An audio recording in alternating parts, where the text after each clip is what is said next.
Несколькими ударами с ноги, переведя соперника в партер, ударом с колена, противник оказался в нокдауне. Единогласным решением судей Рахим победил в этой финальной схватке с бразильцем.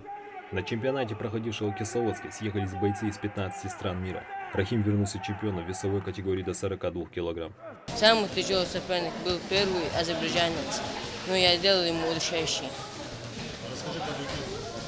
Второй соперник был Абхазия, я победил досрочно. Пока многие его ровесники проводили время в играх и развлечениях, Рахим Кантышев с 4 лет открыл для себя вольную борьбу и завоевал немало достижений. Следующей ступенью стали смешанные единоборства, вид спорта, как оказалось, близкий по духу ингушской молодежи. Привлек он и Рахима. Наблюдая за выступлением ингушских бойцов, спортсмен твердо для себя решил – станет чемпионом. Почти год Рахим занимается в бойцовском клубе «Панчер» под руководством тренера Ислама Ахильгова и за 9 месяцев успел завоевать немало медалей на турнирах. Последнее достижение недели – победа на чемпионате мира – попал на контактному рукопашному бою. С 4 до 12 лет я занимался борьбой.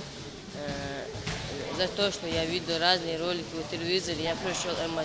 По стопам старшего брата решил пойти и Расул.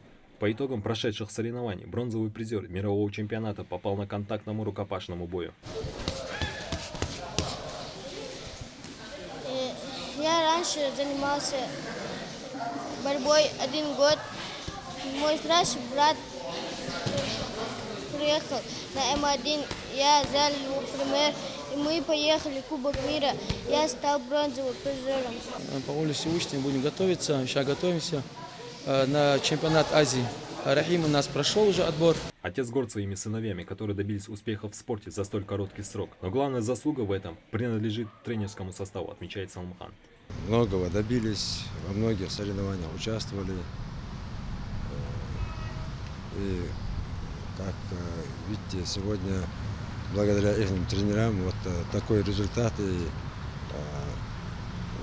завоевали этот титул чемпиона мира.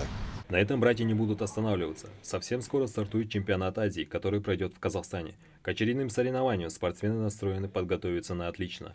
Саид Куштал, Султан Булгучев, Новости 24.